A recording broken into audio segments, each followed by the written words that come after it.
tema é nós não metermos baixa. Não é? Nós não podemos ser indiferentes a isto. E daí este texto que vos quis trazer, texto oficial da Fundação, queremos deixar um legado para e pelo futuro de todos. E não queremos mesmo baixar os braços. E os dois tópicos que vamos ouvir aqui são precisamente neste painel o compromisso. Hoje, primeiro aniversário da Fundação, no relatório de contas deste primeiro ano, lê-se o nascer de um sonho, ver a história e o trabalho da Casa Mendes Gonçalves concretizadas num legado de compromisso com o futuro. É isto. É não meter baixa. É assumir o compromisso. É dar um passo em frente. E fazê-lo com uma estratégia para esse futuro, que pretendemos de longo prazo, assente na regeneração. É aquilo mesmo que pretendemos. Um compromisso com a regeneração dos solos, dos sistemas alimentares e das comunidades. Vamos, por isso, ter um painel moderado pela minha querida amiga Conceição Zagal. Abordará a regeneração como visão estratégica de longo prazo, cruzando a economia, repito, na perspectiva do turismo, a comunidade e o território. Vão também integrar este painel João Rodrigues, da Silent Living, trará a perspectiva do turismo regenerativo, a Helena de Garandini, Fundação Raimat, e Sofia Machado, da Fundação Narciso Ferreira, que partilharão a experiência de fundações que trabalham o desenvolvimento territorial, a capacitação comunitária e a regeneração social, promovendo a inovação com raízes locais, portanto, uma perspectiva prática de atuação. E estará também connosco Paulo Fernandes, que atualmente lidera a estrutura de missão de reconstrução da região centro do país. Para eles todos, peço um forte aplauso e subam ao palco. O palco é vosso.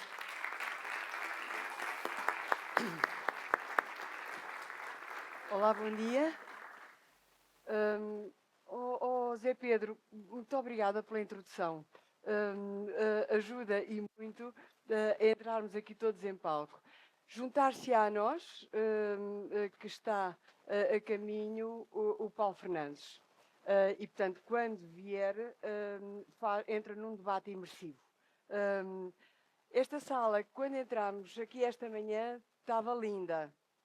Agora está maravilhosa, porque está cheio de pessoas, está cheia de pessoas que afinal dão sentido à vida. Eu preparei o painel com todos estes oradores, a quem gostava de começar por dar boas-vindas. Tivemos já ontem à noite, alguns de nós, hoje de manhã os demais.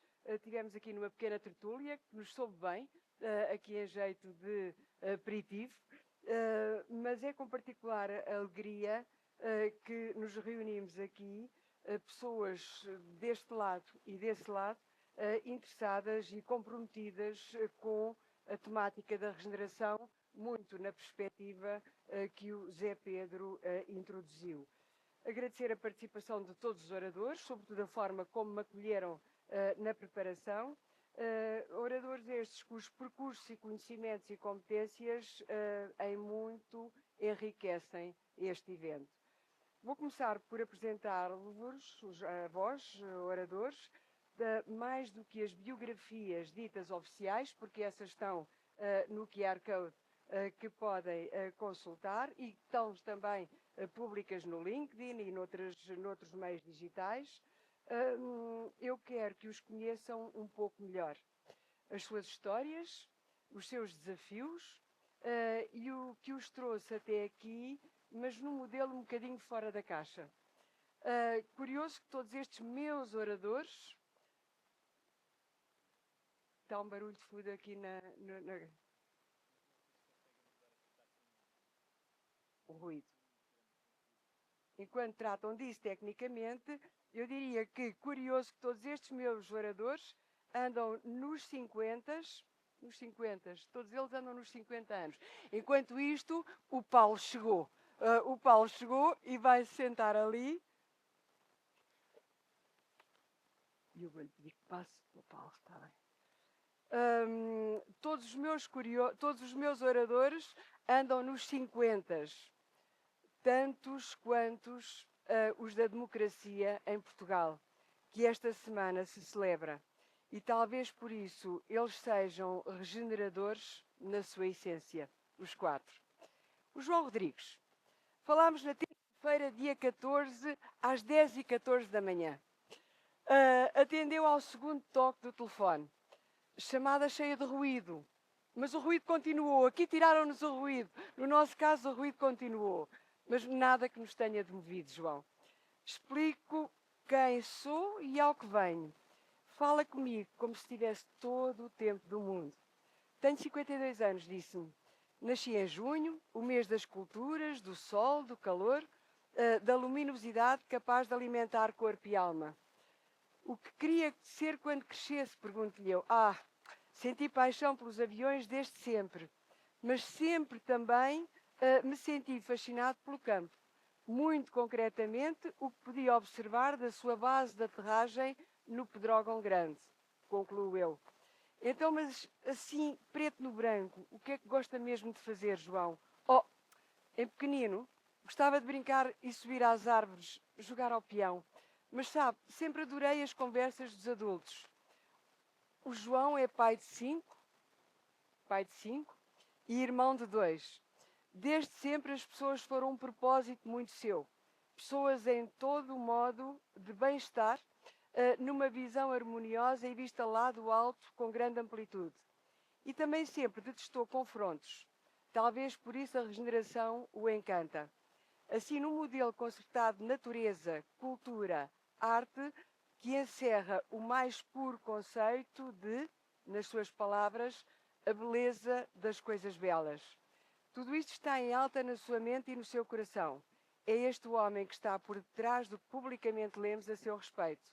Um cidadão que acredita no seu potencial e anda literalmente pelos ares na busca de uma visão holística, mas de pés bem assentes num terreno onde desenvolve projetos turísticos e de agricultura regenerativa, em território silent living e em modo herdado no tempo.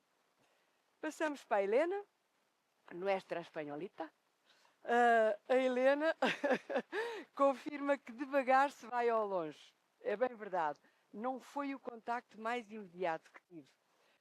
Mas a primeira hora da manhã desta terça-feira voou. Passou uma hora, nós as duas a falar, a portinholar, e não se deu por ela, Helena. Mais difícil mesmo foi encontrar o chip de tradutor simultâneo, o portinhol. A partir daí foi sempre a conversar, até porque a inspiração arrancou em quinta velocidade a propósito da avó Teresa. Desde sempre enamorada por Lisboa, a avó Teresa, enamorada por Lisboa, que conhecia bem de visitar o seu pai, o bisavô da Helena, que seguia nos barcos para a Argentina. Tantas histórias contou a esta sua neta mais velha, que Lisboa lhe ficou sempre como destino de fascínio e até ontem, quando põe pela primeira vez na vida o pé em Portugal. Mas Lisboa atrai-a pela avó, pelo que ouve, pelo que sabe da sua filha Gabriela, que estudando na Suíça tem na sua amiga Francisca, lisboeta, a melhor referência de salutar relação ibérica. Bom, mas vamos à Helena. Nasceu há 51 anos, tem 2 filhas, a Gabriela e a Teresa, e o marido Luís, que esta semana celebra os seus 61 anos em território luso. Aos 20 anos, a Helena fez um estágio nas Caves de Codorniu, que eu bem conheci, Helena, e foi guia turística. E nesses tempos recebeu da avó uma cruz, que de então anda ao seu peito, não a tira. Em pequena queria ser escritora, adorava ler e escrever, até que criou uma pequena editora onde publica uma revista anual sobre gente inspiradora. Entrevista Norman Foster e outras pessoas que lhe falam de turismo consciente numa ótica de people, planet e profit. Às tantas ainda vai encontrar em Portugal um arquiteto que, como Foster, lhe fala sobre como apoiar os jovens para serem arquitetos conscientes da comunidade onde vivem. Quem mais influenciou na vida foi mesmo a avó Teresa, nascida em Bilbao, empreendedora de primeira água, muito à frente no seu tempo, mulher apaixonadamente culta. Viajava muito e, sim, andava pelo terreno a ensinar a ler e a escrever. Foi a primeira mulher a conduzir em Bilbao, a sua terra natal. A Helena trabalhou desde sempre em filantropia e sempre no setor fundacional. Gosta de natureza, não gosta de cozinhar, pode aprender aqui connosco algumas coisas, gosta de harmonia natural, gosta de música, ópera e, sobretudo, gosta de melodia. Gosta de falar com pessoas mais velhas, as lições sobre integridade e nobreza de ser, que aprendeu com as amigas da avó, só de as ouvir durante os almoços para a vida.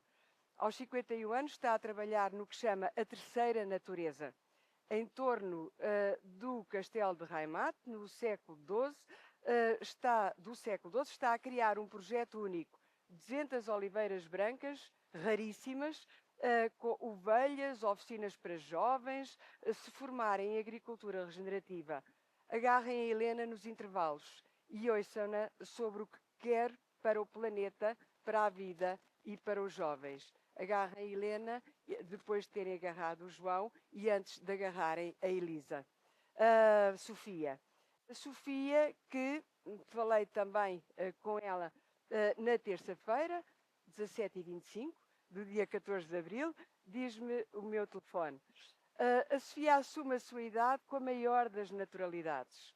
52, portanto, confirma e 3. Eu escrevi 2, olha, pronto. 53, retifico. Mulher então, com essa idade, casada há 32, aí acertei, casada há 32, com um músico que lhe dá constante sonoridade à vida. Ontem à noite sabíamos que o músico é só o Tolly César Machado do GNR. Sim, assim, só esse do GNR que nós queremos ir aos concertos. Esse é o marido, um cartão de visita em mim para podermos ir aos concertos através da Sofia. Mas tivemos um jantar em torno da música fabuloso e da melodia fabuloso. Talvez por isso eu guardo a nossa conversa telefónica uma alegria musicada por gargalhadas contagiantes, que o são, a Sofia. Em pequena não fazia a mais pálida ideia do que escolher ao ser crescida. Lembra-se de si aos 12, a ver séries televisivas durante as férias. Foi aí que soube que queria ser advogada, mas advogada de barra, advogada de tribunal. Filha única de pais que acabaram por se separar, tinha na mãe o seu modelo familiar, ou seja, família matriarcal, completamente na ótica de mulheres. Somos capazes de resolver os problemas sozinhas, não? Ora bem, veio daí a sua determinação, tão evidente, até num telefonema de 15 minutos. Mas gostava de brincar, pois então, com bonecas. Fascínio mesmo tinha-o e tem-no pelos legos. Tanto que ainda hoje os mantém. Fala com carinho da cozinha, da escola, de Lego, claro está. Mas também brincava ao faz de conta, cantava as e com as doce, via os Jogos Sem Fronteiras. E sabem que mais? Fórmula 1. Fórmula 1 aos domingos, isso é que era. Grandes debates se geravam e sim, brincava na rua com as amigas de bairro. Tem um filho com 20 anos. Através do telemóvel senti-lhe brilho no olho ao referi-lo. E tem-se por mulher forte, de garra, ativa. E também uma lamechas. Estamos, portanto, perante uma mulher de paradoxos em que o sim e o contrário se complementam num desafio constante que a empurra com lágrimas e sorrisos rumo a um contributo substantivo para um mundo melhor. Seja no Liceu Francês ou na Ordem dos Advogados, seja no Centro Português de Fundações ou na Fundação Narciso Ferreira. Só falhei na idade. E também foi só um ano. Ok, pronto. E esse já ninguém lhe tira. Ora bem. O Paulo, pergunto-lhe a idade, suspeitando que pertença à mesma geração de todas as 3 pessoas com quem falei. Paulo, quantos anos tem? 53. Confirma-se.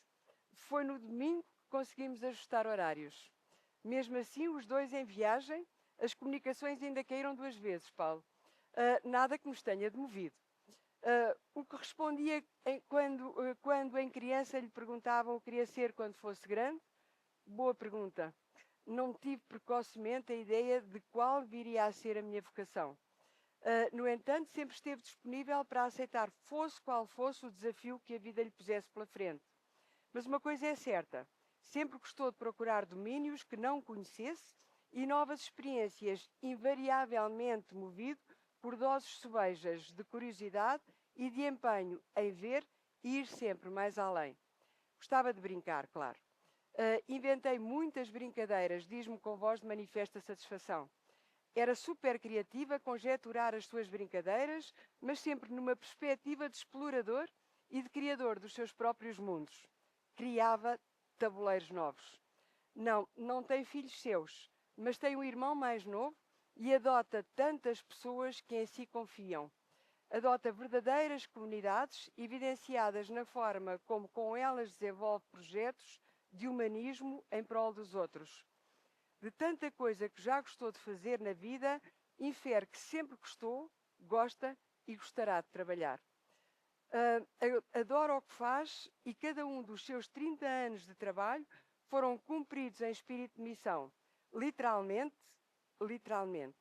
Confirmou nos seus diversos mandatos de Câmara, enquanto vereador, vice-presidente e presidente, no Fundão.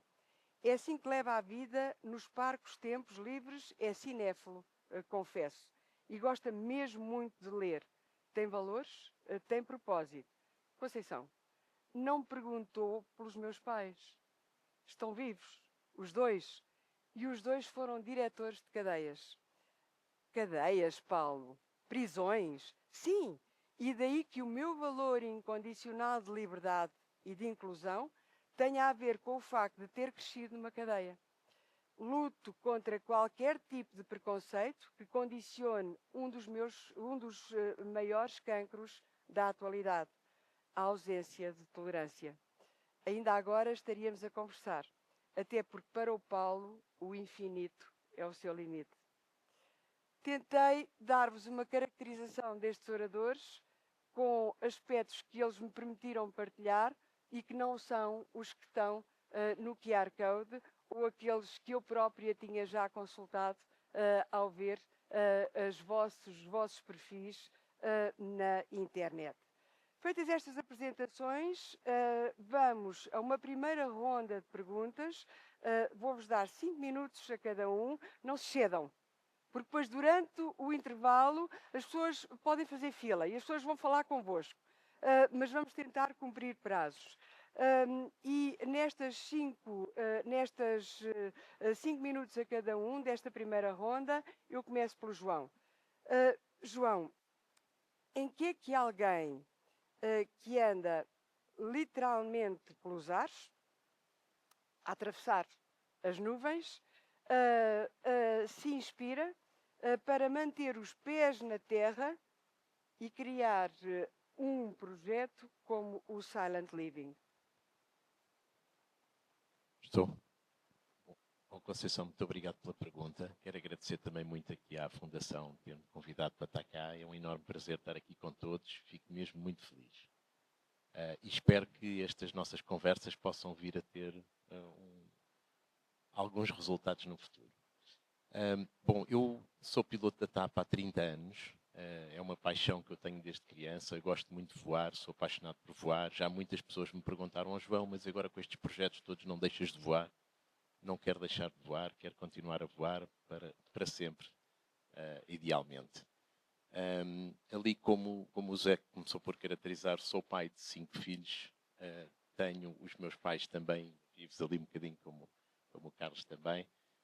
E em ótima saúde, Paulo, em ótima saúde também, e, portanto, isso é uma coisa que me deixa muito, muito, muito feliz. Eu sinto que aquilo que esteve na origem de quem eu sou hoje foram essencialmente os valores que me foram transmitidos pelos meus antepassados, quer sejam os meus bisavós, os meus avós e os meus pais. Portanto, foi o gosto que cada um deles tinha em receber pessoas em sua casa, sempre fui ensinado pelo meu pai, sempre temos alguém em nossa casa, vamos dar o melhor que nós temos e, portanto, fazê-lo sentir-se bem. E eu acho que essa foi essencialmente a razão pela qual me fez também começar este projeto. Há uma semente aqui que é muito importante, que eu só venho mais tarde a descobrir. Já tínhamos nós 3 casas em funcionamento, quando uma das minhas tias-avós me conta uma história da minha bisavó. Isto passa-se em Pedrógão Grande, portanto há mais de 100 ou 120 anos aproximadamente, em que o meu bisavô se vai até a Alemanha, vai comprar uma turbina hidroelétrica para transformar as águas do rio, a força da água do rio Zezer em eletricidade, montar uma pequena indústria e eletrificar a vila toda. Ele achava que isso fazia muito parte, na altura, do desenvolvimento e do progresso, de maneira que cobrava eletricidade a quem podia pagar, quem não podia, ele oferecia, porque achava que fazia parte desse mesmo desenvolvimento e desse progresso. Passavam-se tempos muito difíceis com a guerra também, com muitas dificuldades e muita fome, e então essa minha bisavó passava o dia inteiro com mais duas senhoras a cozinhar e que depois do sol se pôr, já depois de ninguém saber, ia-se distribuir essas comidas, um bocadinho como fazem os Uber Eats hoje, mas distribuía-se essas comidas pelas famílias necessitadas. E ela tinha este piso do resto de chão, portanto no centro de Pedrógão Grande, onde acolhia pessoas que estavam em passagem de uma terra por outra, que caminhavam durante dias e que, portanto, eram os caminhantes que precisavam de algum sítio para descansar e de alguém que lhes tratasse dessas feridas. E aqui há uns anos atrás já nós tínhamos três casinhas a funcionar. Esta minha tia conta-me isto e eu disse, ok, eu já percebi então de onde é que vem todo este gosto de receber pessoas, olhar pelos outros e de cuidar. Penso eu que são as razões pelas quais eu também, como viajo muito, devido aos aviões e estas viagens todas, sinto sempre uma necessidade de criar um espaço esse onde eu consiga, de facto, uma ligação muito forte com a família, com as pessoas que me são queridas e com o mundo que me rodeia, de forma a viver o presente, exatamente. Portanto, isso é uma coisa que cada vez mais se tem também revelado nos nossos hóspedes que ficam connosco. Portanto, eu acho que estas são essencialmente as razões que me levaram a isso. João, mais uma chega. Como é que com a sua vida pelos ares e esse seu gosto permanente na terra consegue gerir o seu espaço de autorregeneração? Bom, eu aproveito muito as minhas estadias no estrangeiro para andar a pé, para fazer caminhadas, para visitar museus e visitar também alguns parques naturais. Para mim, a melhor forma hoje em dia de me voltar a ligar, muitas vezes os voos são momentos, especialmente toda a preparação, a subida do voo, a descida, a aproximação, a aterragem, são sempre alturas com algum stress, com alguma preocupação, portanto, em que é necessário ter toda a atenção. E leva muitas vezes a estarmos com fusos horários trocados, a voar durante a noite, a perder 4 ou 5 ou 6 noites durante um mês, o que na nossa idade já não é fácil. A forma mais fácil que eu tenho para recuperar isso é ter bastante cuidado com a alimentação e, por outro lado, fazer caminhadas na natureza. Eu sinto que cada vez mais a natureza tem um impacto brutal em recuperar o nosso estado de saúde e a nossa disposição também. E ajuda muito nesta parte do jet lag também. Portanto, eu agora, não sei se é oportuno, mas eu tive agora aqui há coisa de anteontem, tive um jantar com duas neurologistas que são também cirurgiãs, uma em Coimbra, outra em Harvard, nos Estados Unidos, e elas mandaram-me um e-mail a dizer: João, gostaríamos muito de conversar contigo, seguimos muito o projeto que tu fazes nas casas com o Silent Living e toda a preocupação estética que tens em desenvolver as casas e como é que de alguma forma a arquitetura e a beleza das casas transforma a forma como as pessoas se comportam. E estamos muito interessadas nisso, queremos muito jantar contigo, temos um projeto para te desafiar. Eu achei aquilo tudo assim um absurdo tão grande que despertou uma enorme curiosidade. E a verdade é que fomos jantar, tivemos um jantar super agradável e elas disseram, olha, elas devem ser mais ou menos da minha idade, uma é uma médica de Coimbra, neurocirurgiã, e a outra dos Estados Unidos, e então elas disseram, olha, não acreditamos mais em operações, em mais medicamentos, em mais tratamentos, acreditamos que uma grande parte da resolução de maior parte destes problemas está na natureza, está no silêncio e está na parte da respiração e na parte do sono e do descanso. E, portanto, queremos desafiar-te para, nas tuas casas, estudar como é que nós podemos perceber como é que os vossos hóspedes e o impacto que isso tem nas pessoas e na saúde das pessoas. E eu disse, olha, é uma altura brilhante, é uma altura ótima, que nós estamos a desenvolver um projeto na Herdade no Tempo, que se situa entre Montemor e Arraiolos, e onde nós mudámos tudo para uma agricultura regenerativa há uns anos atrás, onde plantámos uma agrofloresta, que hoje em dia já está a ganhar alguma maturidade com 7 ou 8 anos. Começámos a fazer um tipo de pastoreio que é um maneio holístico, que aprendemos nos Estados Unidos também, que no fundo é copiar o que os animais fazem nas grandes savanas em África para evitar a desertificação e aumentar a capacidade dos solos de retenção de água e de retenção de carbono também. E, portanto, nesse mesmo projeto que nós estamos a desenvolver, onde vamos ter também mais algum turismo para além da Casa no Tempo que temos hoje em dia, vamos desenvolver uma área de wellness. Mas a área de wellness para mim nunca foi mais um ginásio, mais uma piscina olímpica, mais uma sauna. Não, eu queria fazer alguma coisa que fosse, de facto, diferente e que fosse... no fundo, tentar procurar e ligar esta ideia outra vez da saúde, da natureza, do bem-estar. E então elas aceitaram esse desafio. Vamos começar a trabalhar agora durante durante este próximo ano, para definir esse projeto. E eu convidei também uma artista plástica inglesa que tem feito um trabalho memorável lá na nossa herdade, que ela todos os anos vem, fica cerca de 7 ou 8 dias connosco, e acrescenta uma obra de arte à paisagem. Obras de arte essas que têm algumas regras que eu lhe dei, que é, olha, isto tem que ser utilizado por uma criança de 3 anos ou por uma pessoa idosa. Primeira regra. Segunda regra, tem que ter uma funcionalidade, ou seja, não se pode ser só uma obra de arte por si só, tem que ser passível de ser utilizada.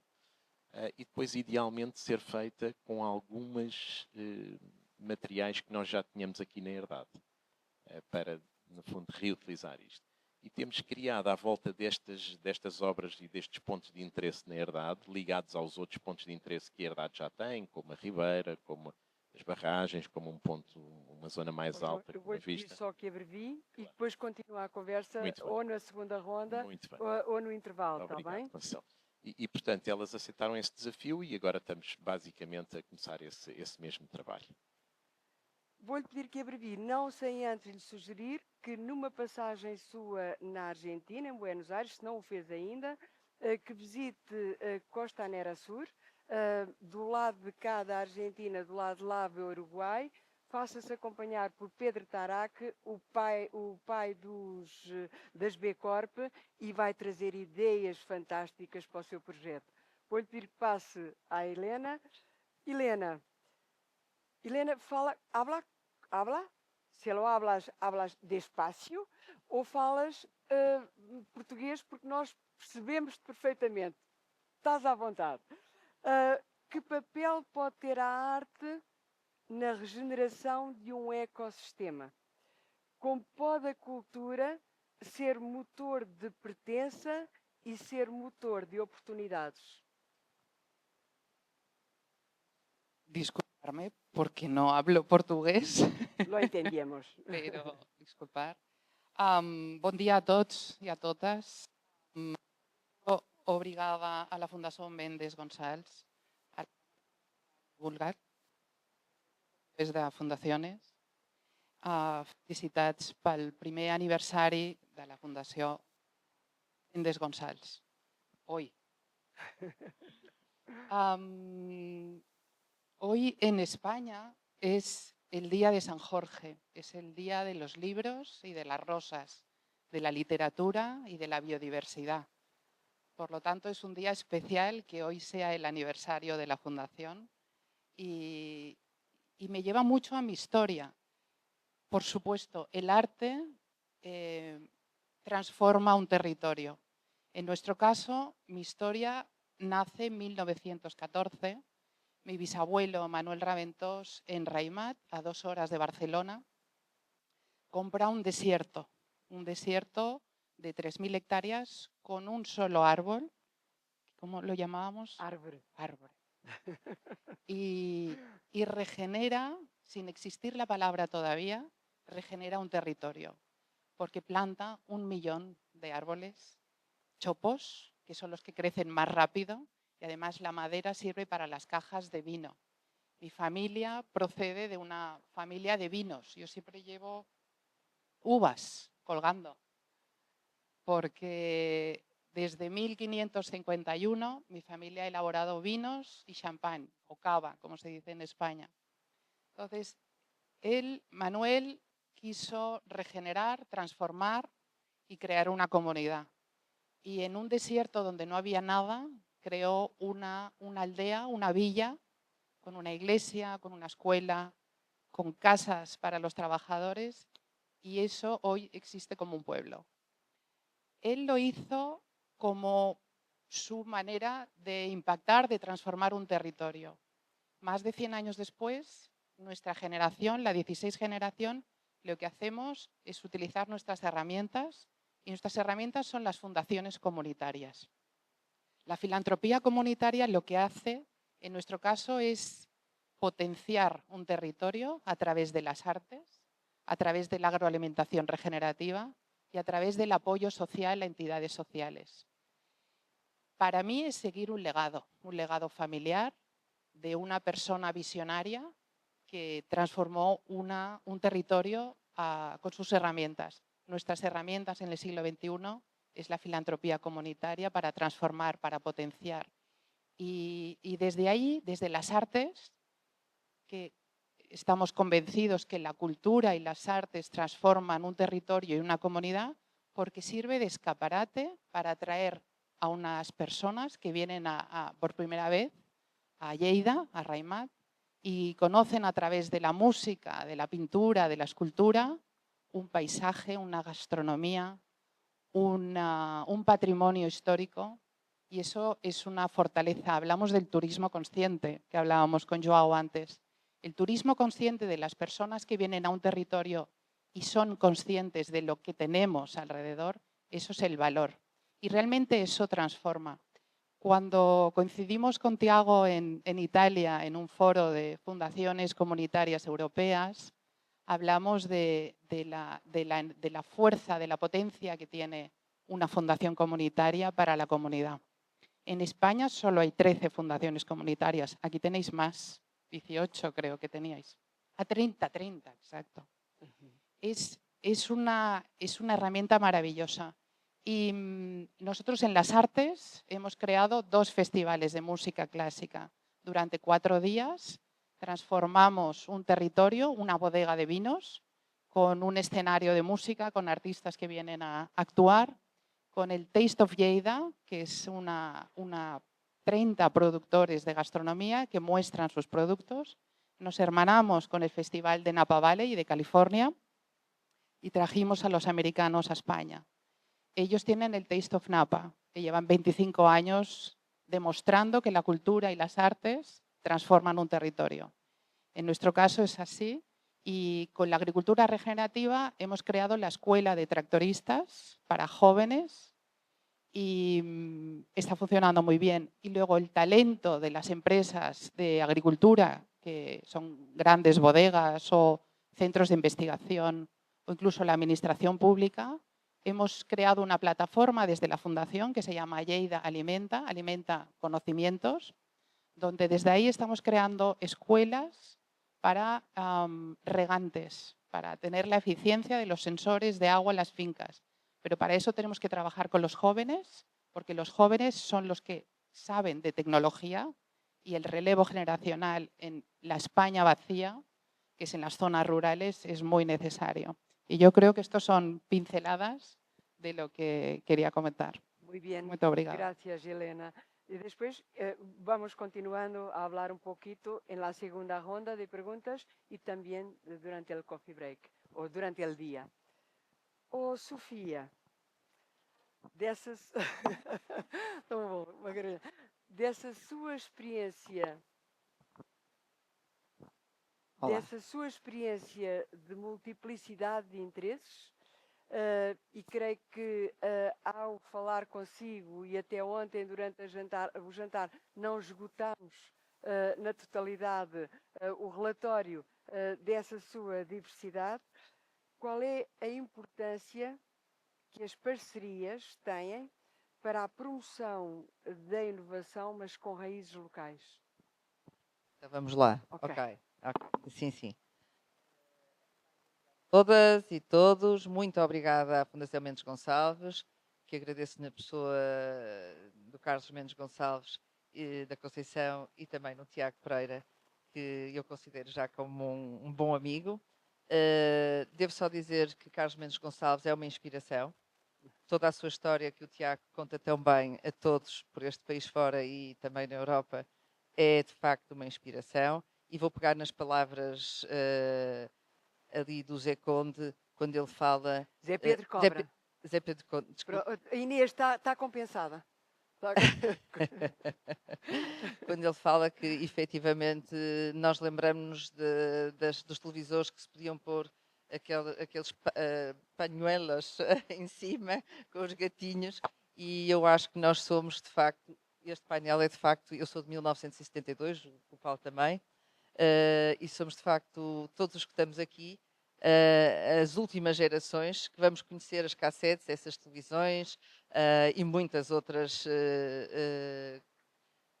sejam elementos ou situações que fazem parte da nossa vida e fizeram parte do nosso imaginário. Eu acho que nós vivemos atualmente uma grande revolução e o futuro é desconhecido. E, portanto, e para ir já direta à pergunta da Conceição, eu acho que sem parcerias e sem estarmos todos unidos, nós não vamos a lado nenhum. E, portanto, só juntos vamos conseguir ultrapassar os desafios que por aí venham e que eu acho que nem sequer sabemos quais serão, propriamente. Portanto, temos de estar todos juntos. A partilha de experiências, a partilha de boas práticas, más práticas também, porque é através dos erros que nós conseguimos melhorar-nos e, portanto, a resposta muito direta é isso. Mais que tudo, nós temos que estar juntos e que trabalhar e que fazer. E eu lembro-me da nossa conversa ao telefone, e eu acho que disse à Conceição, sem saber sequer que ia ser ao mote da Fundação Mendes Gonçalves, nós temos a obrigação, a nossa geração tem a obrigação de fazer o que ainda não foi feito e de pôr mãos à obra e de arregaçar as mangas e não esperar que seja governos, seja poder central, seja autárquico, que façam as coisas por nós. E, portanto, nós temos que fazer, nós temos essa obrigação, nós viemos ao mundo para contribuir, para deixarmos os nossos legados e pronto, e é assim que nós devemos estar na vida e que eu penso que devemos estar na vida, e a Fundação Mendes Gonçalves é de facto um bom exemplo, o Carlos sobretudo, disso tudo. Eu também lhe disse que acho que um dos meus filmes preferidos é Alice nos Países das Maravilhas, e se todos que estão aqui com certeza que já ouviram e conhecem a história, e a primeira coisa, a primeira cena do livro e do filme começa por dizer, o pai da Alice a dizer à Alice, eu costumo acreditar em 7 coisas impossíveis antes do pequeno almoço. Pois eu também partilho dessa opinião.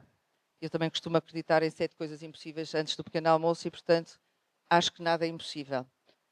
Também falamos ontem com o Tiago, se calhar eu sofro de pronoia, ou não sei, mas eu acho que devemos acreditar que conseguimos mudar o mundo, que conseguimos regenerar tudo aquilo que foi estragado e que temos essa obrigação.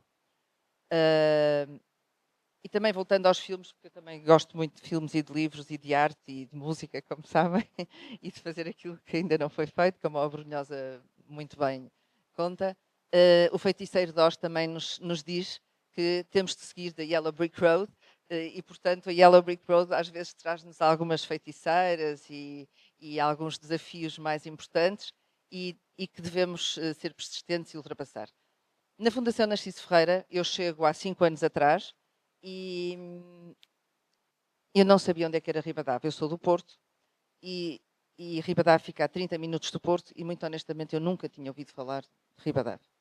E quando chego lá, levada pela mão de um amigo meu, um grande amigo meu, e meu colega pai no Liceu Francês do Porto, que hoje também administro, começo a subir a calçada da Avenida Narciso Ferreira e começo a ver no chão toda uma história que está escrita no passeio mesmo, a história daquela vila, e aquela vila tal qual Heimat não existia.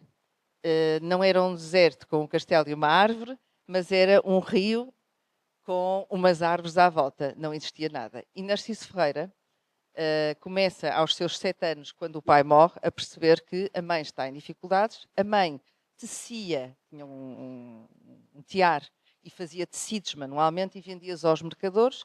E Narciso Ferreira começa então a perceber, através da morte do pai, que ele precisava de ajudar a sua família toda a sobreviver e começa a pensar que se eu fizer os tecidos também e se eu ajudar a minha mãe a vender os tecidos nos mercados, vamos arranjar dinheiro e assim começa a desenvolver uma indústria que venha a ser um império têxtil do Val do Ave e faz as suas fábricas junto do Rio Ave para aproveitar a força motora do rio para pôr todas as máquinas a funcionar e a partir da construção das fábricas, eu vou abreviar, Conceição, a partir da construção das fábricas ele cria toda uma comunidade. Portanto, a vila de Ribadave surge à volta da fábrica. E porquê? Para que os seus trabalhadores, que as suas trabalhadoras tivessem todos os serviços e tudo o que precisavam à volta. Portanto, Ribadave, neste momento, e a Fundação Narciso Ferreira, que foi constituída em 1945, aproveito para dizer que é a fundação mais antiga, ou das mais antigas, temos a Casa de Bragança antes, mas é das mais antigas de Portugal.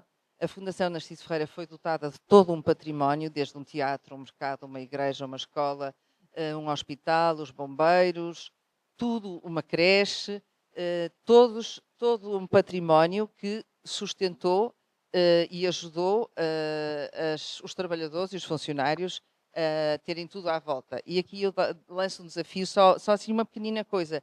Não sei se conhecem, mas há um livro, eu agora estou-me a olvidar do nome do arquiteto, mas que é francês e nascido na Colômbia, mas o Tiago com certeza que se vai lembrar, e que tem um livro que se chama 15 Minutes City. Conhece, Paulo? Como é que se chama? Em Paris. E ele fala, ele diz que, exatamente, não deixa de ser estranho ter feito em Paris, que é uma cidade que não é nada de 15 minutos. Mas, efetivamente, quando eu chego a Golgã, eu vejo uma 15 Minute City, ou seja, uma cidade que tem 15 minutos à volta, que em 15 minutos nós chegamos a todo lado, que temos tudo que nós precisamos em 15 minutos. Isso é sustentável, acho eu. Eu acho que vou ficar por aqui, pronto, e depois, mais tarde, voltaremos a outros assuntos. Só mais uma coisa. O Centro Português de Fundações existe exatamente para tentarmos melhorar esse nível de parcerias.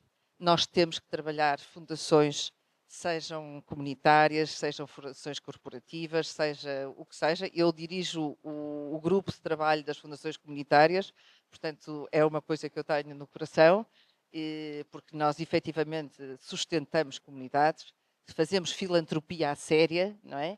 E com poucos recursos normalmente.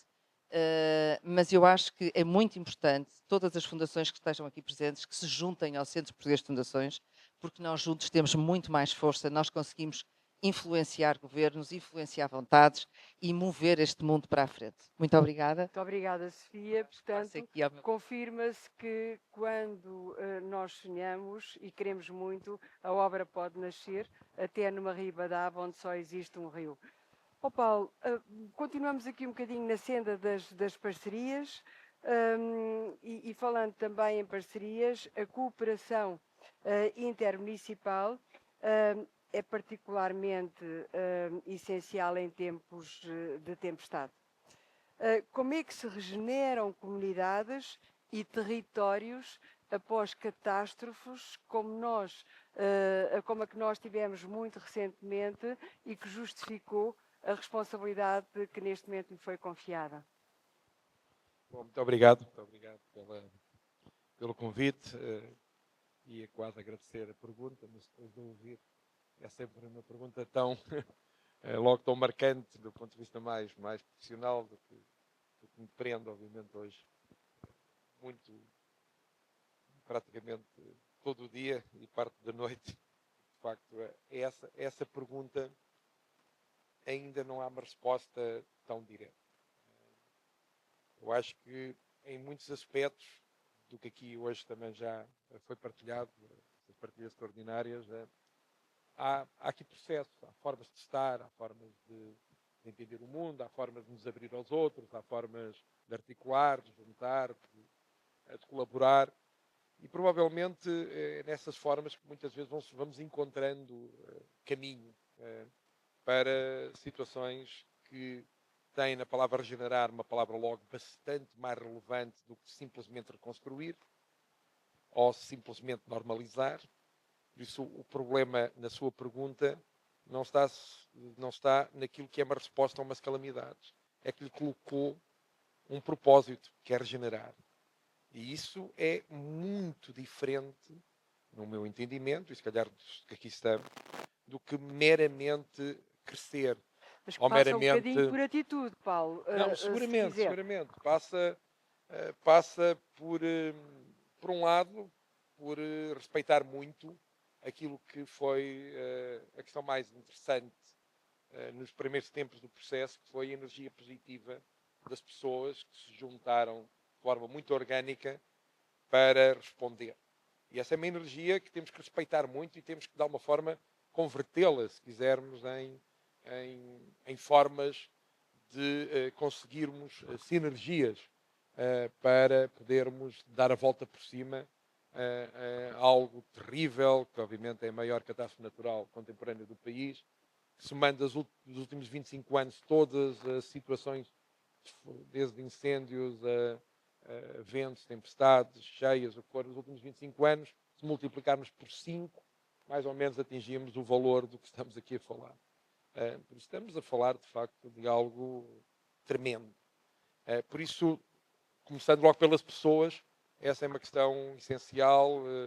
Eu fiquei muito sensibilizado a primeira vez que entrei no processo, passado 3 ou 4 dias, havia filas de 6 horas para as pessoas trocarem 3 telhas partidas por 3 telhas não partidas, e eu pus-me na fila para falar com as pessoas e para sentir o que era aquilo.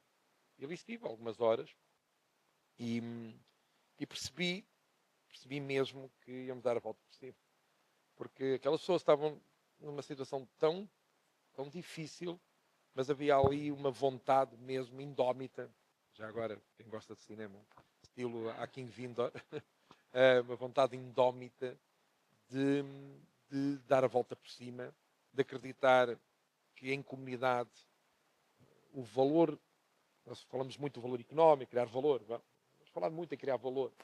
Gosto muito, obviamente, de falarmos da criação de valor, já agora, como perspectiva de política pública, é mais interessante do que às vezes outras abordagens. Gosto mais de transformar do que simplesmente mudar qualquer coisa. Mas o valor também é o valor social, o valor da comunidade. Criar valor com a comunidade é algo incrível, é algo verdadeiramente regenerador, se quisermos, na acessão mais direta da palavra. E aí senti isso, como senti depois que empresas conheci, nomeadamente uma área económica muito forte, que é os moldes, empresas que eram altamente concorrentes a partilhar instalações para poderem continuar a trabalhar. Se isso não nos inspira, se isso não nos leva ao nosso limite e nos obriga a ir para além dos limites, se quisermos, para além das barreiras, para além dessas paredes, se isso não nos leva mais além, então o que é que nos leva? O que é que nos pode, obviamente, orientar? E depois há outra questão que gostava aqui de partilhar, que é o princípio da confiança. Nós estamos num mundo que tem uma militância da desconfiança. E com desconfiança não vamos a lado nenhum. Muito menos quando precisamos de juntar. Quando precisamos de juntar a vários níveis, no multinível, em vários setores, em várias atividades, para, de alguma forma, podermos tornar este drama, obviamente, em algo o mais passageiro possível. E mesmo as suas feridas de longo alcance, porque as há, após a adrenalina do momento, as feridas não desaparecem. Temos de continuar esse alerta coletivo que nos ajuda a capacitar-nos individualmente e coletivamente. Por isso, criar valor com a comunidade é muito resiliente. Mas, para além de resiliente, é ele próprio também muito transformador. Porque, no princípio e no final, a energia vem das pessoas, das pessoas concretas. E o princípio, para que isto aconteça, é preciso confiarmos. É preciso aceitarmos que as pessoas, na maioria das vezes, são boas. Parece estranho. Parece muito estranho. O Carlos Schippola, que é um gajo que eu gosto muito, que escreveu um livrinho que é Allegro ma non troppo, muito a propósito, porque ninguém se alegra muito, porque é desconfiar, não é? Lá estamos nós a desconfiar até de quem anda alegre e feliz, não é? Ao ponto que chegámos, não é? Ao ponto que chegámos, de facto. É estranho, até ouvindo as situações aqui e as abordagens aqui, é estranho desconfiarmos da felicidade. Até da felicidade às vezes que nos parece genuína, essa até desconfiamos mais. Não estou só a pensar no último verso de Camões, num livro muito conhecido, não é? A famosa inveja, não é? O tal desporto nacional. Mas a questão, muitas vezes, prende-se pelo o nível de acharmos que os outros podem fazer tanto ou mais que nós. Schippola tinha um sistema cartesiano, que era um ensaio sobre a estupidez. Basicamente dizia uma coisa que quase ninguém nessa sala pode garantir, excepto um ou outro, se calhar, que havia tantos estúpidos nos cientistas da NASA como as pessoas que estavam nos serviços essenciais e básicos de Nova Iorque. A mesma percentagem de estúpidos. Porque a estupidez não tem nada a ver com a questão cultural ou com a questão de acesso à educação. A estupidez é outra coisa tramada, que basicamente ele também resumia nisto, que também em Portugal nunca sentimos, que é algo que nos faz mal a nós e na nossa ação que nos faz mal a nós também fazemos mal aos outros. Ou seja, é estúpido. É estúpido. Chama-se a isso toxicidade, não é? É uma definição das mais que eu mais gosto da estupidez, quando algo que nos prejudica também prejudica os outros. É a coisa mais estúpida, é impossível. Mas, contrário senso, ele também dizia algo que é o que vos trago mais, no sentido da resposta aqui mais direta, que é aquilo que, nos fazendo bem a nós próprios, também faz bem aos outros. Que, na prática, trazendo para este processo regenerativo, não há algo mais relevante que possamos fazer na vida do que ajudar a transformar a vida do outro. Mas o mais interessante, quando ajudamos a transformar a vida do outro, ou se quisermos regenerar a vida do outro, não é o feedback que temos, é que nós somos uns privilegiados quando o fazemos. O privilegiado não é aquele que transformou, não é aquele que, de alguma forma, se transformou ou se regenerou. Se nós o ajudarmos, é um privilégio enorme poder participar no processo da transformação de alguém de forma individual ou de uma sociedade de forma coletiva. E esse privilégio, segundo o Schippola, era quando somos inteligentes. Algo que fazendo bem a nós próprios também faz bem aos outros. Algo que fazendo bem aos outros também nos sentimos nós. E isso é talvez o processo mais regenerativo, mais espiral e espiral que podemos ter do ponto de vista do que é a evolução de uma sociedade, nomeadamente uma sociedade moderna, contemporânea, inclusiva e sustentável. Paulo, muito obrigada.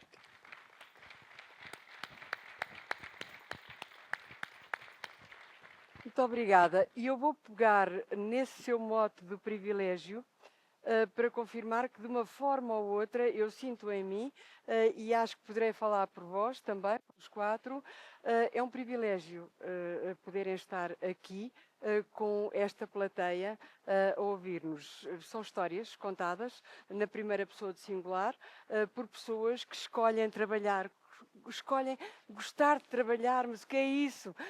E de facto depois estão aqui também a partilhar experiências de vida com pessoas que querem ouvir falar do futuro de uma forma diferente. Vou-vos lançar um desafio. Que já combinei previamente convosco, obviamente, mas que a plateia não sabe. Eu vou-me demitir agora do meu papel de moderadora de painel e vou-vos pôr a fazer perguntas uns aos outros, porque estiveram atentos e a gostar do que ouviram de cada um. Portanto, vou pedir ao João que faça uma pergunta à Sofia. Atrapalhe-a, por favor, João. Atrapalhe-a.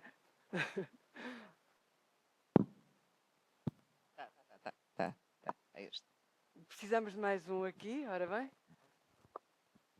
Bom, eu queria só acabar muito rapidamente, só por... há um bocadinho eu percebi que tínhamos aqui uma questão de tempo e eu queria Temos aproveitar mais ou só menos. para Ora bem.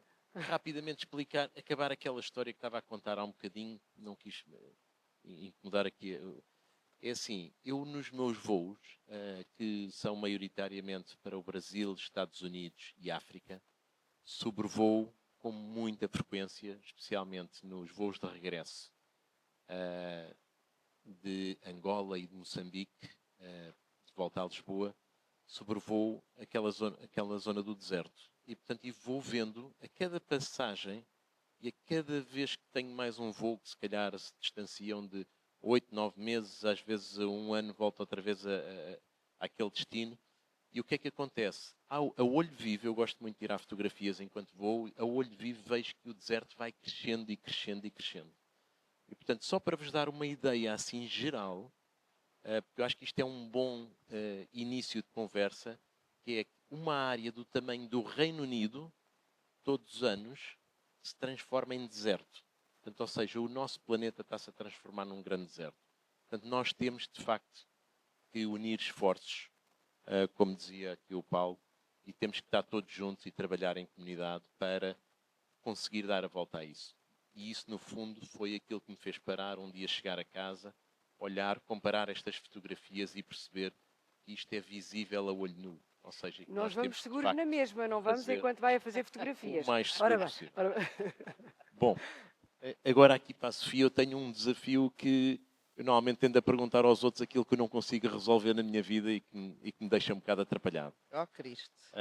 Bom, eu aqui neste projeto do Alentejo tenho sentido uma enorme dificuldade em conseguir agregar, portanto, a comunidade local para desenvolver o projeto. Como é óbvio, cada uma destas coisas, cada uma destas casas, cada um destes espaços, cada uma destas ideias faz sentido quando há uma presença e há algo local que conta uma verdade do sítio. E eu tenho sempre e faço um esforço enorme para envolver as comunidades locais, mas parece haver assim um desinteresse, as pessoas não estão nem aí. E portanto eu quero saber como é que isto se faz. E quero saber como é que nós conseguimos criar esta cultura das pessoas estarem mais ligadas e haver aqui no fundo, esta simbiose. Eu acho que isto é ótimo para as comunidades locais e é muito importante para nós também. Obrigadinha, João. Efetivamente não é uma pergunta fácil. Ou melhor, a pergunta é fácil, a resposta é que não. Não é uma tarefa que se faça de um dia para o outro. Eu acho que envolver as comunidades é precisamente o trabalho árduo que eu própria e as fundações desenvolvem nas comunidades, principalmente as fundações comunitárias. Eu não queria dizer isto, mas eu acho que o português não é muito dado a dar, não é? E também não é muito dado a pedir. E, portanto, é um trabalho que nós temos que fazer todos, especialmente nas fundações comunitárias, é explicar às pessoas que nós existimos precisamente para suportar a comunidade. É essa a nossa função. E não têm que ter medo de se envolver, porque às vezes aqui é uma questão de medo, de falta de iniciativa, porque nunca foi assim, sempre lhes demos tudo, não é? E acho que é uma questão de tentarmos envolver, seja utilizando formas criativas, culturais, temos que ser muito criativos e persistentes e resilientes. E acho que se trabalharmos todos os dias arduamente, vamos lá chegar. Mas não é fácil. Eu não tenho a resposta, não tenho o segredo. Acho que cada comunidade é uma comunidade e temos que identificar nessa comunidade como é que podemos chegar até eles. E não há uma regra básica, não há um manual de instruções, há uma sensibilidade que vamos tendo de adquirir, estando em contacto com a própria comunidade, e explicando, e envolvendo-nos e trabalhando também um bocadinho com amor e humor. E se calhar, em termos de recomendação, usar da tolerância que o Paulo advoga todos os dias. Sim, e sobretudo ouvir as pessoas que muitas vezes estão ávidas que alguém as ouça, não é? Porque nós falamos imenso, temos tendência a falar muito, não é? E pouca tendência a saber ouvir. E às vezes, e até muitas vezes, e por aqui posso dar já muitas vezes nós estamos a oferecer às comunidades aquilo que elas não precisam.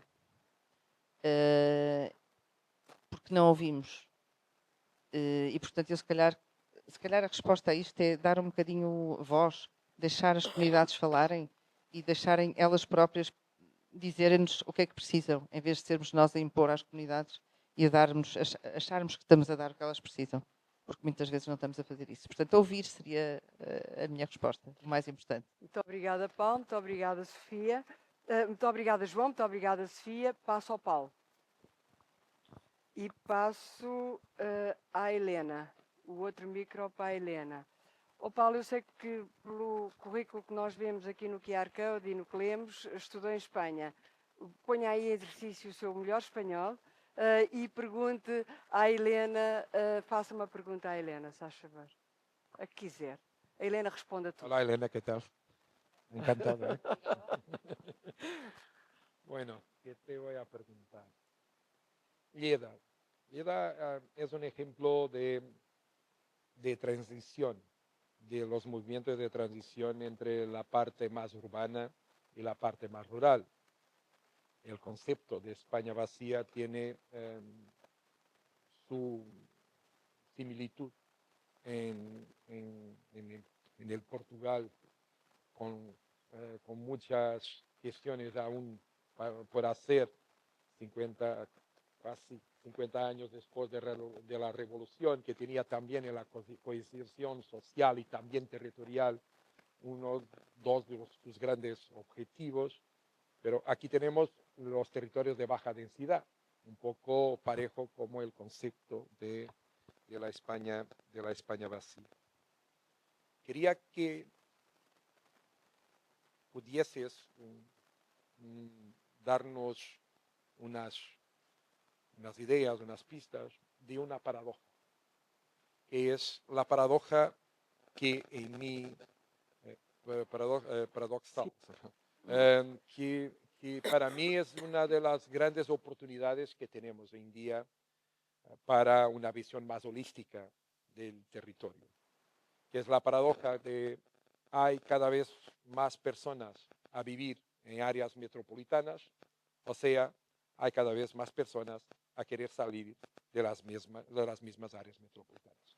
Esa paradoja quería que pudieses darnos algunas pistas en términos de lo que son movimientos de transición en nombre de lo que es la sostenibilidad, lo que es la cohesión y lo que es un futuro para todos. Gracias.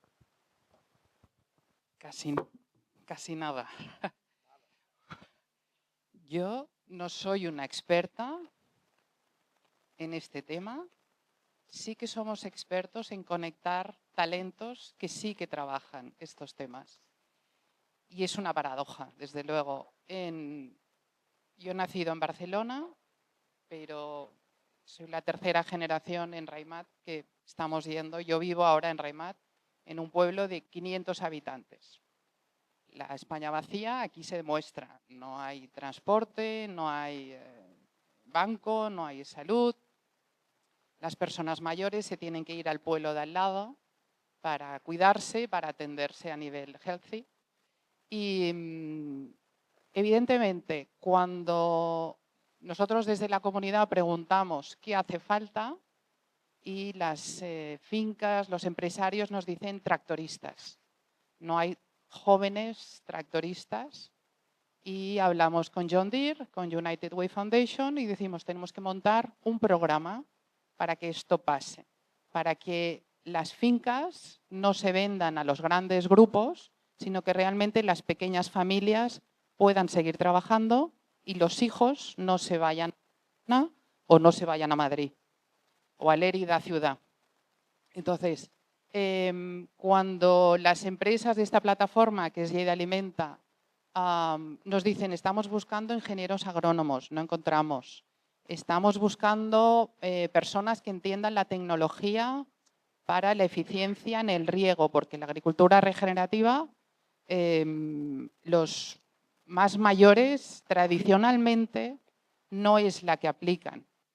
Cuando queremos conectar talento con el territorio, también hablamos de regeneración. Me encanta, lo encuentro tan apropiado el título del foro. Regenerar puede ser regenerar la tierra, el suelo, con agua, con energía, con sol, pero regenerar el vínculo entre las personas y el territorio, emocionando con iniciativas como esta, que entusiasman y emocionan a la comunidad, son iniciativas maravillosas.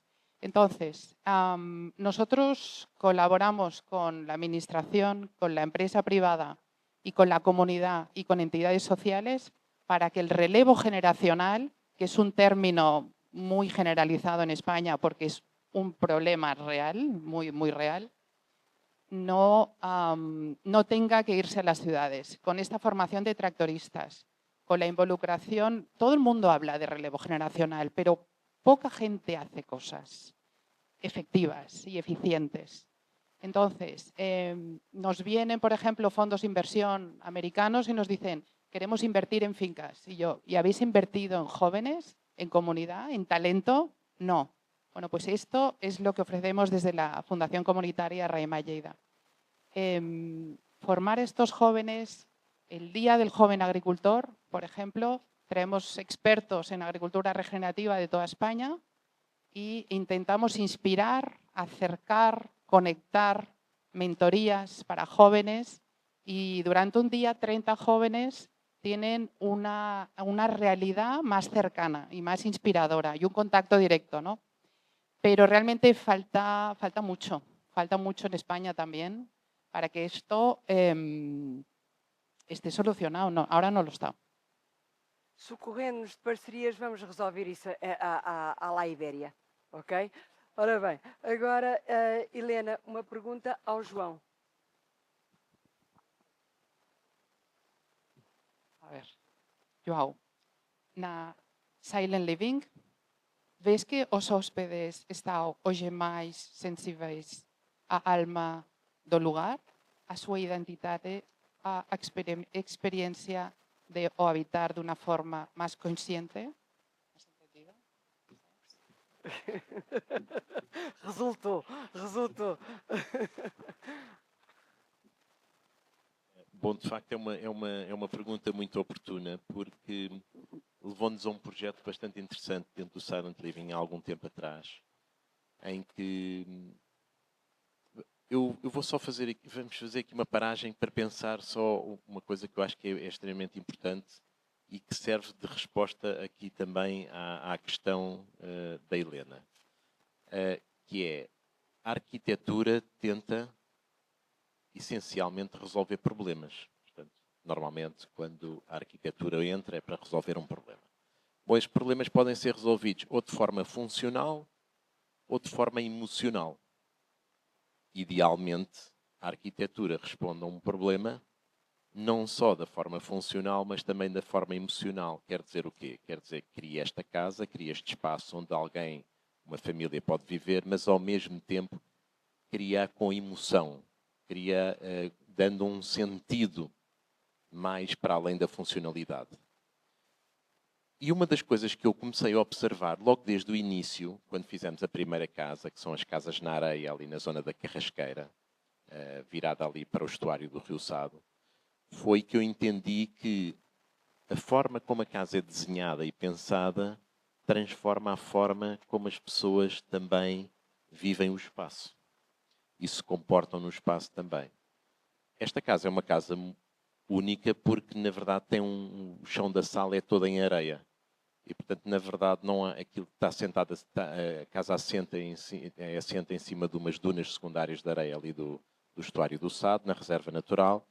E, na verdade, ali a pessoa não tem que sacudir os pés quando entra em casa, mas sim quando sai de casa, porque o chão da sala é todo ele em areia. E, portanto, faz esta grande ligação. Portanto, eu aí comecei a perceber que, ok, os meus pais pela primeira vez visitaram-me durante um fim de semana para um jantar e eles filho, como é que fazemos? Tiramos os sapatos ou vamos com os sapatos para dentro da sala? Eu olho, é como vocês quiserem. E ao fim de um tempo eu percebi que esta coisa de estarmos todos a jantar com os pés na areia, que realmente mudava a nossa forma de estar. Baixávamos ali uma série de barreiras entre nós e aquilo levou ali a uma... E eu achei muito bonito isso. E, portanto, isso leva a que as pessoas tentem cada vez mais viver esta ideia do local. Tem estado a haver uma evolução, de facto, nos hóspedes do Silent Living ao longo do tempo. Cada vez mais as pessoas valorizam a presença, valorizam o local, valorizam a autenticidade e valorizam essencialmente o quê? Quando viajam para um local qualquer, as pessoas não querem conhecer uma arquitetura do sul de França. Não, as pessoas querem conhecer a arquitetura, os materiais, as vivências, os produtos, as pessoas locais. E por isso aquela pergunta há um bocadinho à Isabel, como é que eu consigo trazer comunidades locais para estes projetos? Respondendo aqui um bocadinho de forma mais incisiva à Helena, nós criámos um projeto também dentro do Silent Living, porque eu sentia que algumas destas pessoas chegavam e se ligavam. Ai, João, ontem quando entrei nesta casa e tal, maravilhoso, as lágrimas caíram pelos olhos e isto fez com que a nossa conexão e a nossa ligação com os nossos filhos e tal fosse extraordinária. O andar em cima da areia é tão difícil que me desacelerou o passo e me pôs no meu modo de férias. Olha, isto é maravilhoso. E agora percebi algumas pessoas mais passantes e que ficavam também e não se ligavam com as casas da mesma forma. E eu sou um eterno insatisfeito. E, portanto, estou sempre à procura de soluções. E então uma das coisas que eu tentei foi... Sentei a minha equipa toda à volta da mesa e pensei como é que nós podemos fazer com que todas as pessoas tenham esta experiência imersiva e transformadora e regeneradora.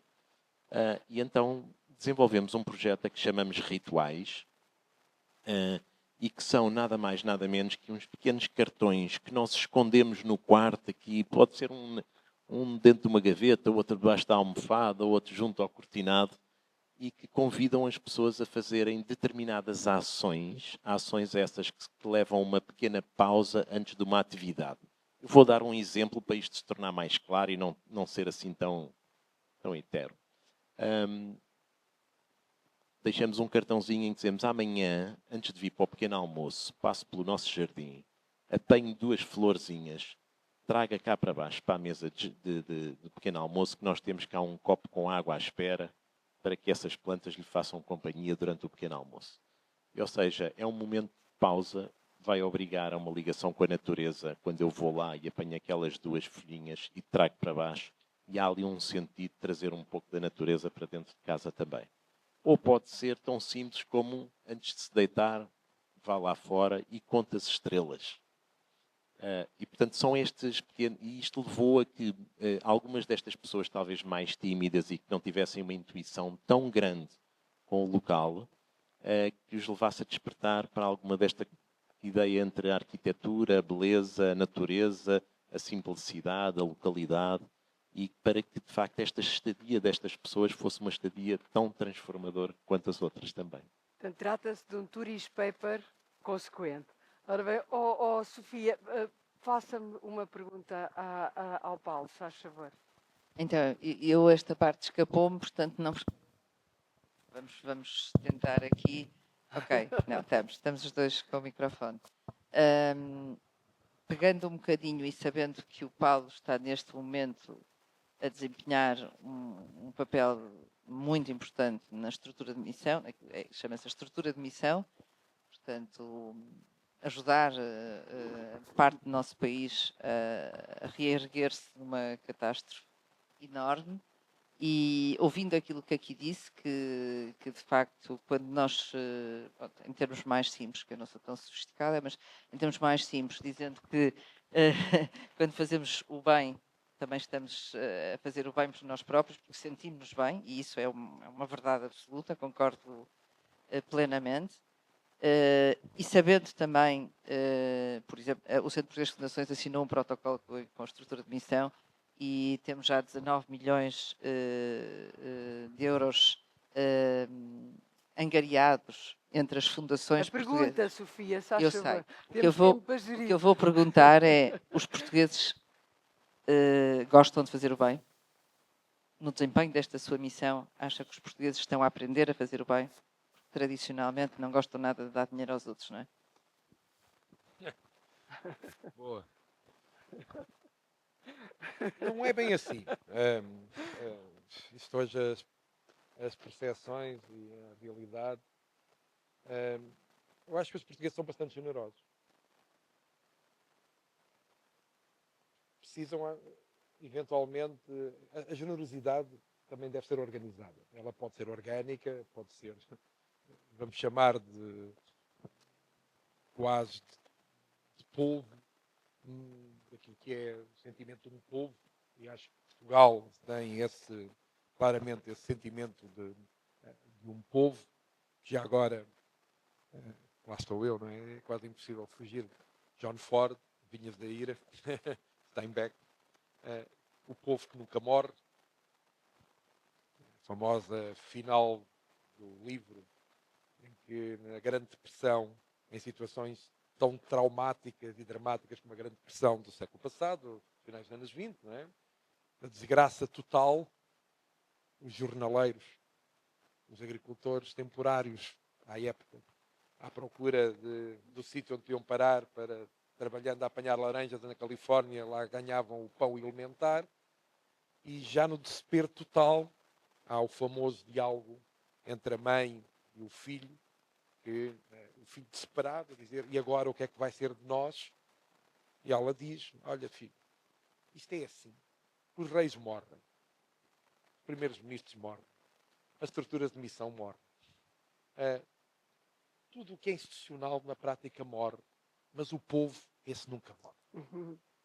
E essa questão que até me emociona um pouco, porque às vezes nós precisamos de ir buscar forças exatamente àquilo que é o mais coletivo. É um pouco essa questão da generosidade, ou seja, há uma generosidade imensa, há uma generosidade natural, falta muita organização. E a sociedade civil organizada, por exemplo, as fundações, são muito importantes. Por exemplo, em determinado momento, chegaram ao pé de mim e disseram: vai haver uma conta solidária. Por isso vamos ter uma conta solidária, típica dessas coisas, e as pessoas vão lá pôr recursos, as entidades que vão lá pôr recursos, e se calhar o Paulo fica ao titular da conta solidária. Eu disse: nem pensar. Nada disso. Vamos montar uma coisa diferente.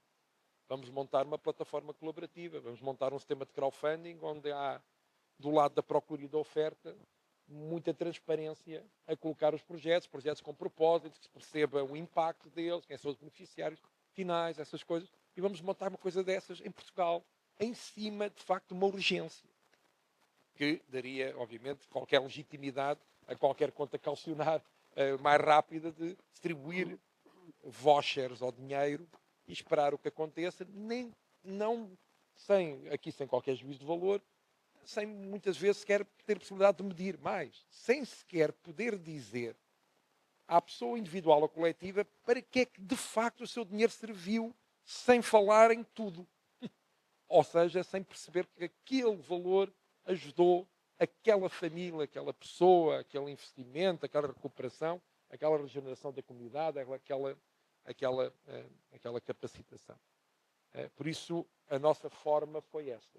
E essa plataforma tem sido, de facto, um sucesso. Vamos para a terceira ronda, acabamos agora a segunda ronda de projetos, e ela vai fazer o seu caminho e creio que é uma forma diferente, mais uma vez, confiando uns nos outros, dando-nos tempo e tirar partido do tal efeito de rede, mais colaborativo que se tem. Mas, se me permitem, há duas... às vezes nós... há duas pequenas questões ou histórias que me ajudaram a testar coisas, tal laboratório, fazer coisas em permanência. Em determinado momento queria atrair talento e estávamos numa fase terrível, com grandes empregos jovens. Fui falar com muitos jovens com startups e jovens, não falei praticamente com ninguém com mais de 30 anos, e andei 1 ano e meio, visitei umas 200 empresas no país e fora do país, só falando com jovens sobre tecnologia, coisa que não percebia nada. Aprendi muito sobretudo as motivações dos jovens. Já agora falem com os jovens. A verdade é que esta geração é dos 72, os tais 50, foi assim que fomos apresentados, mas não percam a oportunidade de falar com esta nova geração. É extraordinário. É extraordinário. Falem com os jovens. Aprendam com eles. Aprendam mesmo. Não é só de coração aberto, vão de cabeça aberta. Coração estamos sempre. Mas vão com o coração e a razão também aberta. E criei umas academias de formação de código para pessoas que se quisessem reconverter. Tinham um princípio. A formação tinha um custo, era uma política pública, local, tinha um princípio. Que as pessoas só pagavam a formação se tivessem sucesso.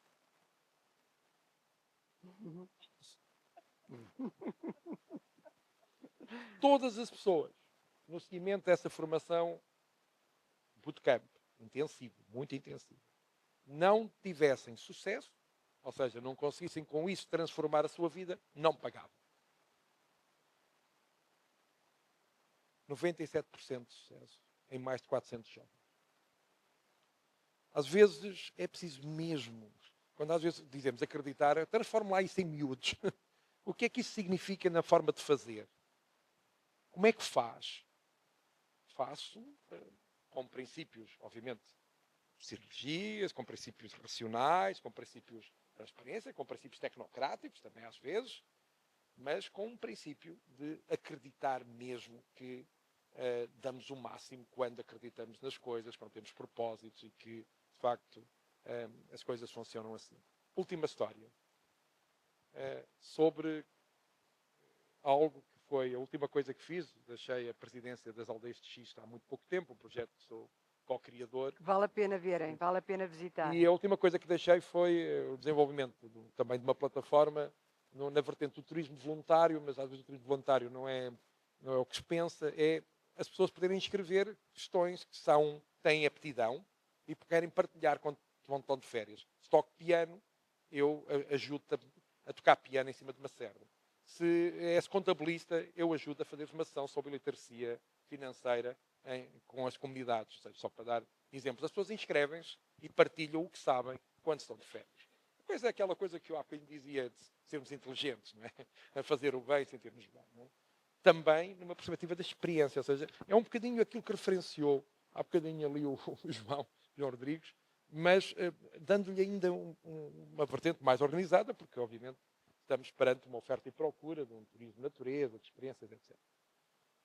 E onde é que de alguma forma me inspirei para dizer, ok, vamos fazer isto e vamos ver o que acontece. Ainda não sabemos, estamos a começar, mas eu tenho a certeza que vai ter sucesso e, sobretudo, vai criar também paradigmas, alargar os âmbitos. A sua confiança levada ao expoente máximo. Alargar os âmbitos, de pensar as coisas, etc. Também na vertente do turismo, que é, obviamente, algo muito sofisticado, muito competitivo, mas também, obviamente, onde se podem fazer coisas. E o processo conta. O turismo é fantástico, porque podemos não atingir a meta, mas o processo em si já é espetacular, do ponto de vista da capacitação, da valorização. Então, em determinado momento, quis ser barqueiro. Se me tivesse perguntado, não quando era criança o que queria ser, mas em adulto o que quer ser, eu dizia-lhe logo barqueiro. Fica para a próxima ronda. Dizia-lhe barqueiro. Dizia-lhe barqueiro. E fui aprender com as pessoas do Rio Zezer como é que se manobram as barcas naquele rio. E aprendi, estava nessa aprendizagem e de facto tenho que continuar a aprender, porque no outro dia com uma senhora de 80 anos a fazer-me um trajeto de 4, 5 minutos, ela deu-me 1 minuto e meio de avanço. E eu já ando há alguns anos nisto. Só que ela tinha uma fluidez. Era uma ergonomia, ela, a barca, depois era filha de barqueiro, neto de barqueiro, etc. Por isso não havia nada a fazer. Mas tinha 80 anos, a senhora. E estava nestas aprendizagens quando, chegado a Janeiro de Cima, que é uma aldeia do Xisto, encostado ao Rio Zezer, há um casal jovem que perguntou se eu era barqueiro. Eu, na altura, tinha uma daquelas funções que às vezes é desvalorizada, mas que nas alturas difíceis todos nos agarramos, que era Presidente de Câmara. Essas funções. E então eu olhei para eles e disse sim. Nem sei, menti, é o que eu queria mesmo ser, mas também tenho outras tarefas, mas sim. Mas sim, neste momento sou barqueiro, é assim que me sinto. Então quanto é que levas? Eu olhei para eles e disse, não sei se vocês conseguem pagar, porque, como diz o Kant, há coisas que quando não têm valor ganham dignidade. E a moça, que devia ter mais 26, 27 anos, assustou-se, pensando, bom, não sei, pode ser psicopata. Porque não é normal um barqueiro citar Kant, ainda para mais falando dessa maneira. E ele disse, mas o rapaz, que era mais afoito, estavam a passar o fim de semana na aldeia, mas diga lá quanto é que leva, quanto é que custa. Eu disse, ok, então já que perguntas, eu cobro 20 minutos de silêncio. Vocês vão comigo, a viagem são 20 minutos, e se não abrirem a boca durante 20 minutos, eu sinto-me pago.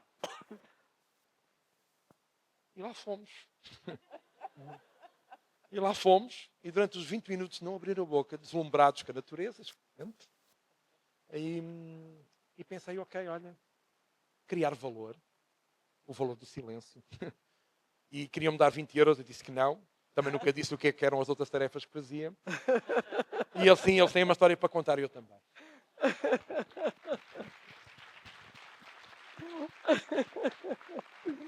Maravilhoso, maravilhoso exercício de partilha e de cooperação. Vamos jogar às cartas. Tiro uma, passo aos outros, se faz favor. Não vejo o que está do outro lado.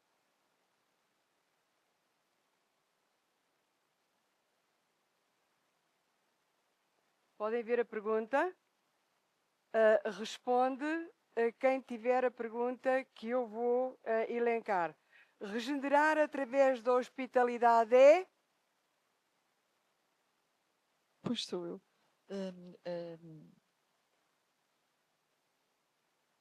Força, Sofia, desembuche. Acolher! É? Acolher. Acolher, ok. Regenerar pela inclusão é?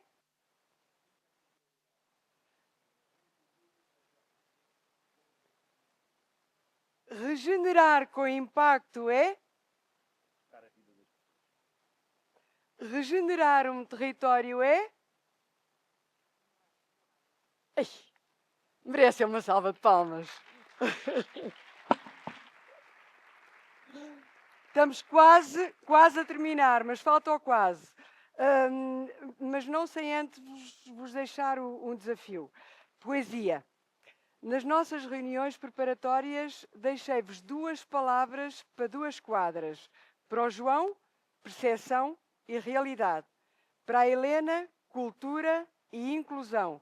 Para a Sofia, educar e futuro. Para o Paulo, inovar e superar. Começo eu. Regenerar legados foi o mote que nos trouxe a este lugar. Entre ideias que ganham forma, há futuros por reinventar. Um ano de vida celebramos com raízes firmes na Golgã. Do que aqui nasce e se partilha, abre-se ao mundo do amanhã.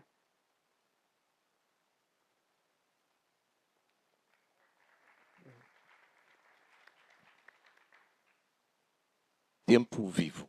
A terra não pede pressa, pede mãos que saibam ficar, onde o gesto recomeça e o silêncio faz brotar. Regenerar é escutar o que insiste em permanecer, propagar o que é lugar e tempo ao que quer viver.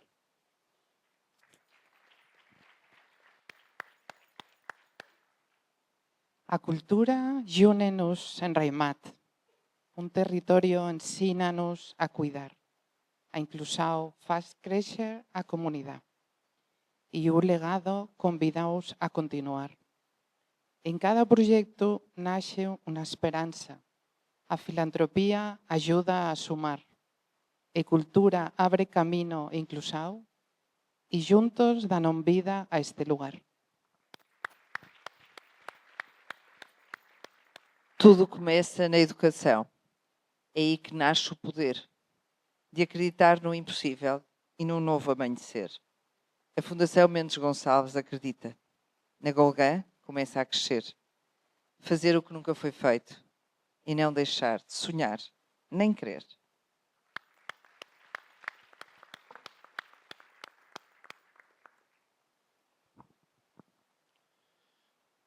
No trilho incerto do amanhã, é preciso coragem para inovar. Desenhar o novo no papel da manhã e aprender sem medo a caminhar.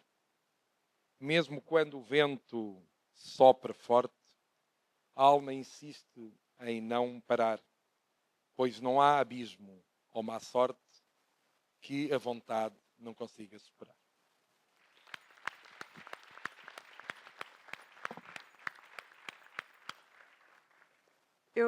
Obviamente que já perceberam que eu me comovi durante este processo todo e geri as horas do dia e do sono também de forma diferente. Eu tenho a mania de me apoderar dos momentos que vivo na vida. A partir de hoje, a partir não de há uma semana, mas sobretudo a partir de hoje, são os meus oradores, está bem? Ok, são os meus oradores. Já passámos o prazo, mas mesmo assim não queria deixar de colocar a possibilidade de uma ou duas perguntas da audiência. Eu acho que nós podemos contar com este painel de eleição mais vezes, sim, mas uma segunda oportunidade, uma primeira oportunidade não acontece segunda vez. Portanto, não façam muitas perguntas, mas uma ou duas façam, por favor. Quem avança, Madalena? Tem o micro? Se estão satisfeitos, falam durante o intervalo. É isso? É? Então, assim, através de histórias partilhadas por oradores entusiastas e comprometidos, fomos percebendo que regenerar legados é, sobretudo, uma forma de agir no presente com responsabilidade pelo futuro. Muito obrigada a todos pelo que aqui hoje nos deixaram. A vós, inspiração, exemplo e caminho. E muito obrigada a todos vós, nossos convidados, por terem testemunhado uma sessão de lições com sabedoria de experiência feita, a experiência dos nossos oradores. Muito obrigada a todos.